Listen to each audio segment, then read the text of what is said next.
Hello, everyone, and welcome back to Inland Empire Sports Talk. Today, we're going to be talking to the Assistant Athletic Director for Cal Baptist, Bryan Engle. Bryan has a decorated background before coming to Riverside, Pennsylvania boy, been a head baseball coach at his alma mater, been to Kentucky, he's been bouncing around, and now he's graced us in Riverside. So welcome to the program, Bryan. Appreciate it, Mike. Glad to be with you. Bryan, can you tell us a little bit about your background and vision in athletics? Sure. As you mentioned, originally from the East Coast, Pennsylvania is where I was born and raised, and um, had the chance to play a couple different sports there growing up in the local high school community. Was a four-sport athlete in high school, and it gave me the opportunity to eventually chase down playing baseball in college, which I did at a Division III school in central Pennsylvania called Messiah College. After graduation with a sports management degree, I knew a couple things. I wanted to eventually coach, and then at some point, didn't know how long that tenure was going to be, wanted to move to the athletic administration side. And was really fortunate to get an opportunity at the University of Kentucky. Served there for 2 years in the athletics department as a graduate assistant. Unbelievable experiences. Tubby Smith was the basketball coach at the time, Rich Brooks football. Just a neat opportunity to really get hands-on and dig deep with the athletics department and have neat experiences. When that concluded, a door opened to return to my alma mater, and eventually was named head baseball coach there. Was there 3 years before taking a kind of a sidetrack job in Texas. Worked there in 3 years at a very large church, had over 60,000 members, and I ran their sports programs there, coached baseball at a really pretty prestigious baseball or school that had a great baseball program. My first year there, had 7 guys go on to play college baseball in Division I off that team. We lost in the state championship that year. But was there just about 3 years, and then saw this opening at CBU, quickly learned the momentum of the university, and really privileged to what I felt was coming at the right time. And that was the start of the Division II eligibility for postseason play. So the fall of 13 is when I arrived at CBU and here in Riverside, and here we are 7 years later. And it's been great just to see the growth of the university, the support by the local community, and the opportunity now to continue to be a part of a team that's doing some pretty incredible things. Now, you've seen obviously the Division III side, the Division II side, and now Mhm. going into Division I, as well as the changes on campus that Cal Baptist has put forward in their initiatives to really support Yeah. athletics. Talk to us a little bit about the culture or the vision that Cal Baptist has for athletics. Yeah, the culture and vision, number one, starts at the top of our university, and that's Dr. Ellis, and how intentional he is to want to use athletics as a touch point and a growth opportunity, not only at CBU within the confines of our campus, but how it can stretch out not only to the community. When you say community, meaning Riverside, stretches to the Inland Empire. If you think and look back at our attendance, not only especially men's basketball, but other sports as well, how well we draw. And then you go outside of the Inland Empire and really kind of putting ourselves on a map. So the vision in that really starts with upper administration, Dr. Ellis, Kent Dacus. My boss, Dr. Micah Parker, has been there. This is his 11th year. So really there's been a pretty unique team that's been in place to build it from NAIA to the Division II days to now Division I. And for me, in my role at CBU as associate AD and working with coaches and teams, it's really fun to be able to, at times, hear people talk about what they knew CBU used to be like.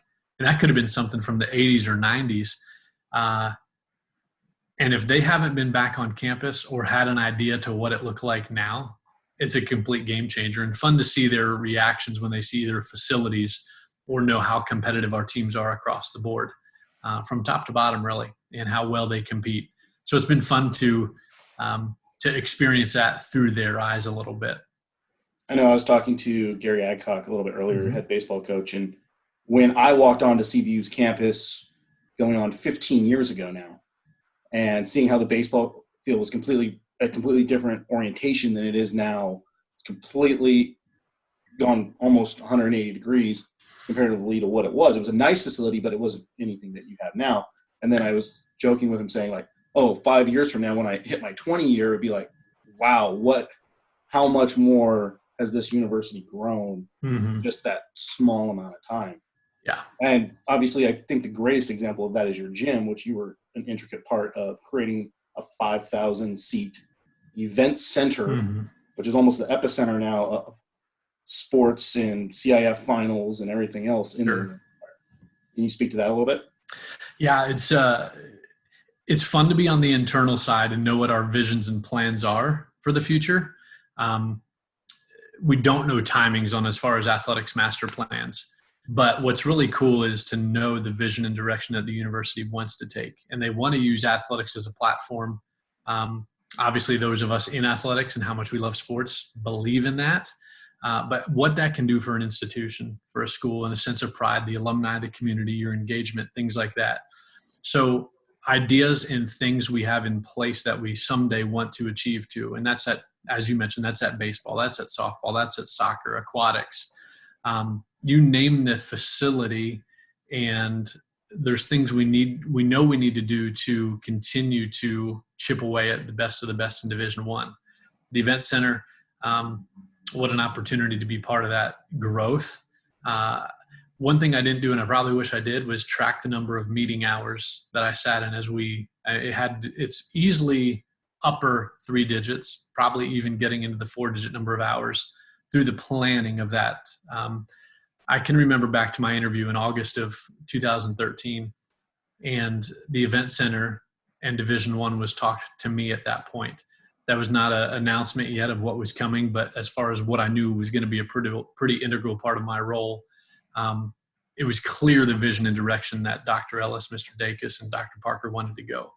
And so to be part of that team that built this facility, and I'll rewind back to what I just said a few minutes ago about how cool it is to see visiting coaches come in. And some of these coaches have played at all sorts of arenas across the country, and how they rave about what CBU's is like. For us, I think it's a perfect size. At just over 5,000 in the future, if we deem it necessary, could expand to around the 6,000 number by adding some upper level seating. But it was done extremely well and really intentional with a lot of the build and how things were processed through the event center. So it's fun to have the community come out and support, because it's a state-of-the-art facility and one of the best you're going to find, not only in Southern California, I would probably say in college sports on the West Coast. Absolutely. I mean, talking like I have another guest, Matt, who's from Allstate Northridge, and what they're trying to put forward now with their facilities, and the facility race on the West Coast is starting to come comparatively to what you were in the South in Kentucky. And the SEC obviously has always been the quintessential, like, oh, you want top tier facilities, and the culture is just completely different. So can you talk to me a little bit about the culture that Grand Canyon's also trying to instill, you guys are trying to instill? Obviously the Pac-12 has been doing it for decades. On the West Coast comparatively to what you saw at Kentucky and SEC. Yeah, I mean, obviously you're talking about your budget numbers may be a little bit different there. Your zeros carry a little bit further on a check. I go back to a philosophy: you have to be competitively great within your conference. So is it fair for us to compare ourselves against an Oregon or a UCLA or a San Diego State? Probably not. But what are we doing against against Grand Canyon, as you mentioned? What are we doing against Utah Valley? What are we doing against Dixie State, who's going to be coming into our conference this year? The unique part about our conference is how geographically spread out we are. I mean, you go northwest to Seattle, you go as far south to the deepest part of Texas, as far east as Chicago, and everywhere in between. So you've got to do things that separate yourself to your recruiting base. And that's not only locally, because what do kids here think? What do they think of when they think of CBU? And that's what you got to make yourself, okay, are we standing out to them? Do they want to be a part of what's going on at our university? Because the reality is, even though we try to compare ourselves within the conference, And whether you're talking budgets, whether you're talking competitive success, whether you're talking support staff, facilities, it's so essential that when kids think of CBU, they're thinking of what you want them to view that as. And facilities is a big part of that, because we don't have someone that's in our conference that's just down the road. They naturally are thinking, if they're a Southern California kid, well, how is CBU compared to UC Irvine? How is it compared to Long Beach State? How is it compared to UCLA? And I think in times to come, in the next few years, as you reach into a decade, CBU is going to start to attract more and more of those student athletes who probably could go to what is considered, obviously right now, a Power 5 school. We're already getting some of the in the recruiting mix, right? Okay, well, they had offers at a Big West school that we're able to still get. Our men's basketball team has gotten a few great pickups this summer, even from some Power 5s. And across the board, in a lot of sports, we're starting to see CBU is attracting those type of student athletes. Where if I would have told you that 10 years ago, you would have laughed at me. You said, why would they consider Riverside, California? But it's part of, as you said, the vision and the culture and what's going on. Now, how you make it unique to our area, I think that's one thing that the success is going to only breed that. Men's basketball has done a great job having success. Women's basketball has had tremendous success too, building us into the Division I atmosphere.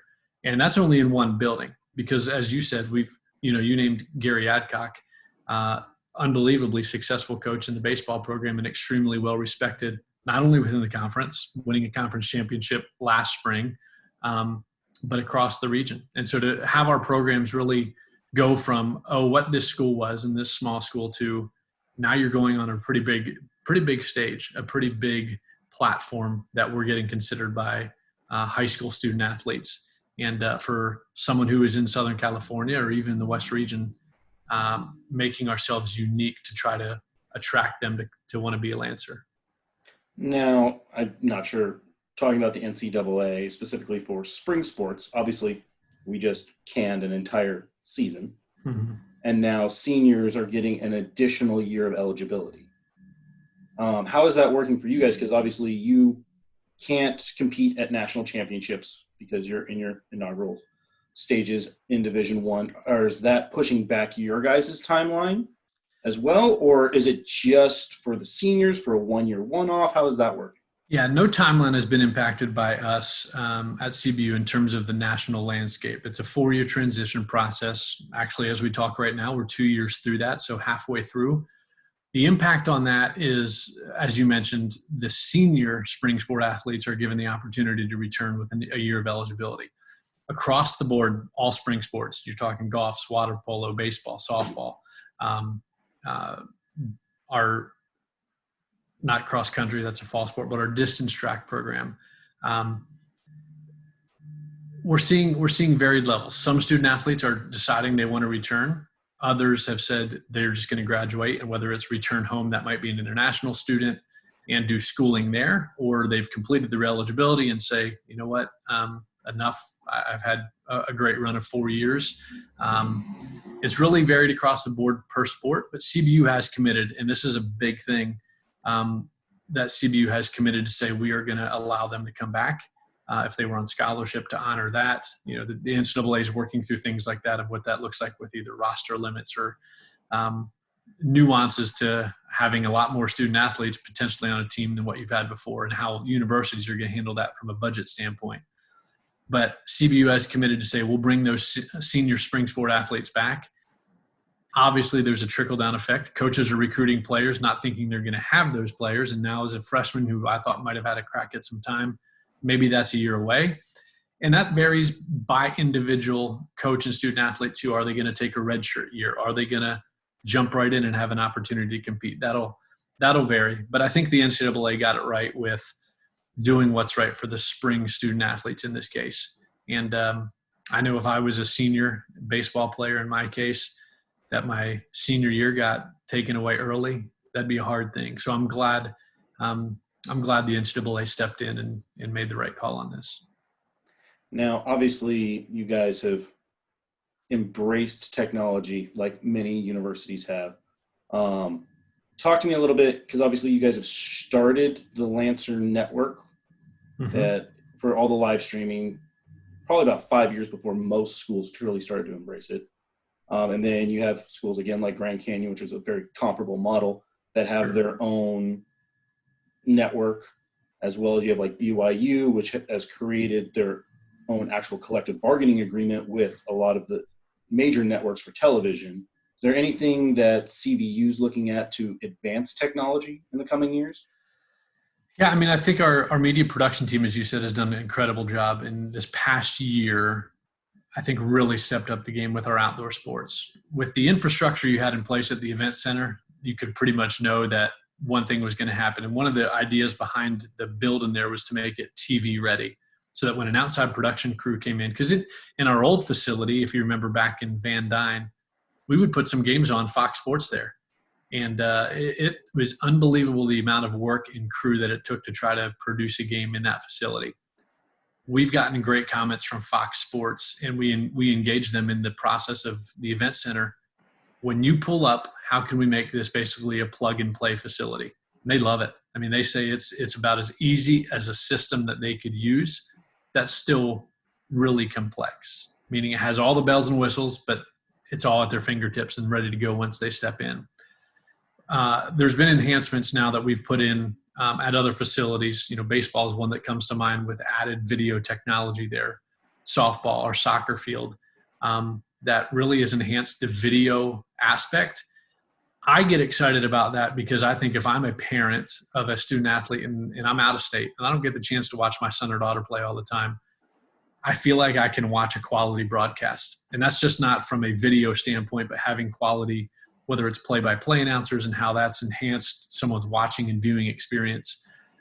But I think to get more specific on your question, our media production team is always trying to see what's the newest thing out there. What can they do that maybe other schools either aren't doing, or ones that we're competing against maybe aren't doing, that some of the bigger schools with bigger budgets are able to pull off, and how can we do some type of version of that? I think you've seen that probably grow a ton in the graphics area across CBU. I know it's been so intentional that we've had some incredible graphics designers. Just had one leave not too long ago and took a job with the San Diego Padres. So if professional sports teams are starting to pull some of our employees, we know we're doing some pretty good things. But the branding that's gone out there and how you're using that to reach student athletes, again, from a prospective student athlete standpoint, is pretty impressive. But our video and media production team probably don't get enough credit in terms of the quality of production that they can produce at our facilities. Now, obviously, you've had a lot of success in multiple sports, and you've moved the facilities, you've taken the needle and just tried to push the limit. How much more can prospective students expect to see change on campus in the next 5 years or so? There was a joke when I lived in Texas, and it was in regards to Texas A&M. And they had a shirt. I don't remember the year that the school was founded, but say it was 1900. The shirt said Texas A&M under construction since 1900.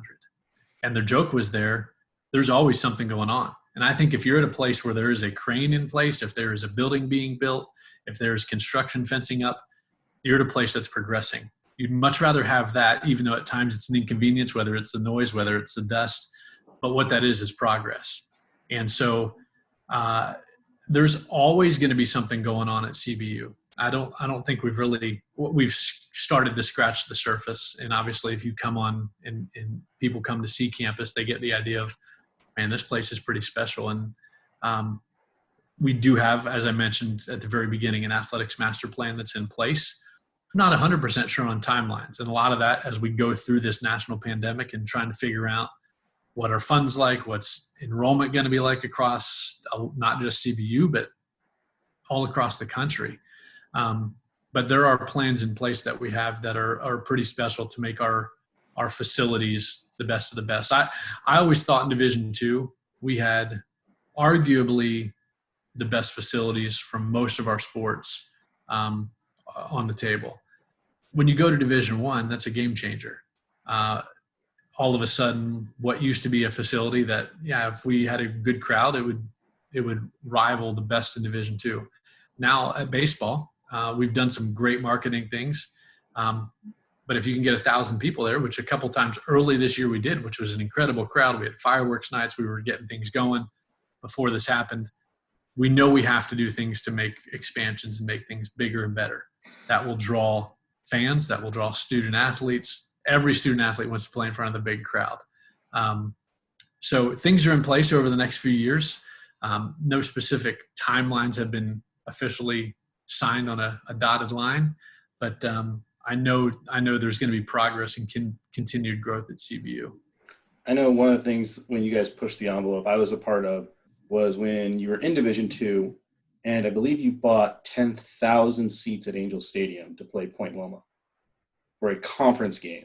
Yeah, it was that was probably a highlight night of maybe my time at CBU so far as well. And we rented the stadium not knowing how many people were going to show up. There were two other schools involved. It was a doubleheader. Azusa Pacific played Concordia early. We played Point Loma late. Tyson Miller got the start for us on the mound that night. Now he was in spring training with the Cubs this year and projected that could have been scratching for a fourth or fifth starter spot or AAA, either one. Great opportunity for Tyson. But you're right, that night it was about 8,500, 8,600 fans showed up. So amazing that all that went into the Angel staff that I was working with pretty closely and all leading up to couldn't believe the turnout for a college baseball game in Division II in Southern California. And it's hard to get fans to come to games here. The reason I say that is because it's such an attractive – you got the beach. It's how far away. You got Disneyland. You got San Diego. You got the mountains. You have L.A. You name it. It's hard to get people to come. So to be able to draw over 8,000 fans to a college game was incredible. And people, parents, alumni, I'll still hear talk about that game. Even us, we're sitting here chatting about that. The game was, maybe 4 years ago now. Yep. But special things like that, again, that's a marketing thing from CBU to have the opportunity to do something in the local community that got just so much great feedback. Now, I know at your time in Kentucky, you work specifically with Nike and their contract. Talk to me a little bit of the differences when you're talking about, like, you're working with a Kentucky, you're working the Nike contract, and how much bigger a scope is versus when you walked into CBU. Obviously, they were a Nike school. They've transitioned since then. But the differences in supporting the student athlete at the Division II level versus the Division I level and how that kind of works out. Because I think a lot of families don't, like, you hear, oh, yeah, my son gets everything at a Division I school. Well, you and I both know that's not necessarily true. It really depends on the contract. So talk a little bit about the differences. Yeah, obviously big differences when you're in a school like Kentucky or an Oregon, a Nike school. The thing that probably amazed me most about stepping in and helping have oversight of our Nike contract there, like you said, was the ability that student athletes had at the snap of a finger. We could get them something. I was traveling with our men's soccer team in playoffs and in training. They're playing on a Thursday. In training practice on Wednesday, one of the guys' shoes just busted out.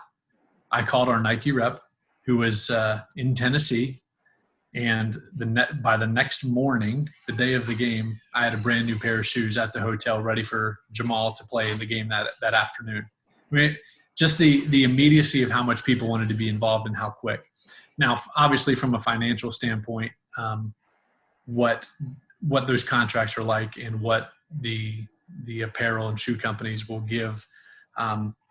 You don't see people at Kentucky walking around in any other gear, and coaches don't allow that. I'm glad we're at that point at CBU.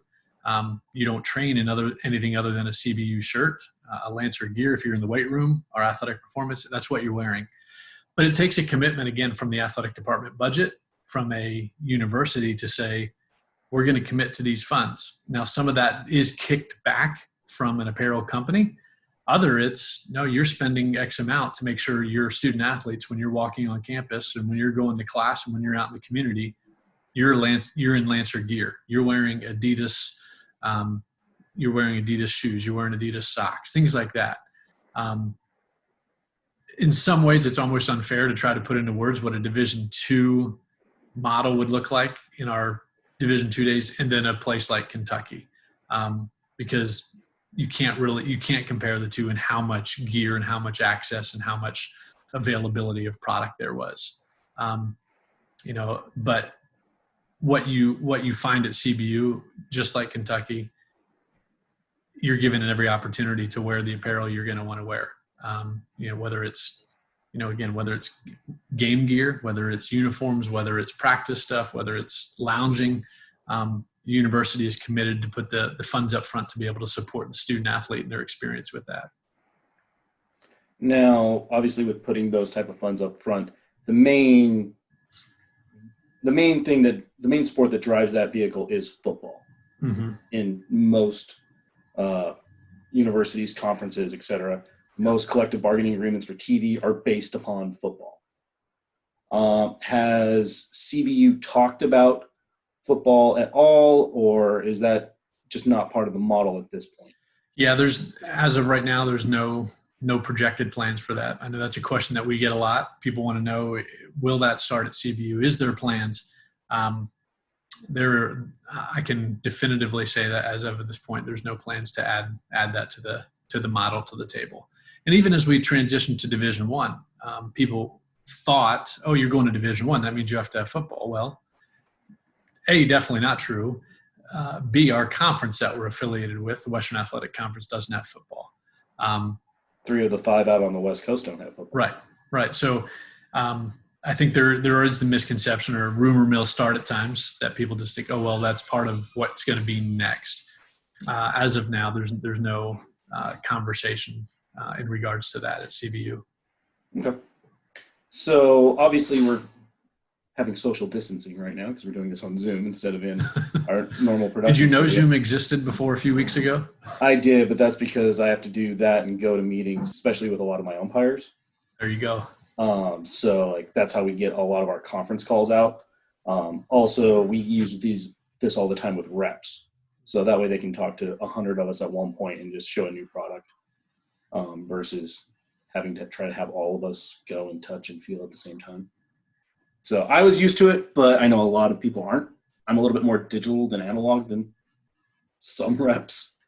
The new way we're finding out to communicate as a department and with recruits for our coaches too, Yeah. New avenues. Obviously you have a lot of seniors that feel a little bit misplaced right now.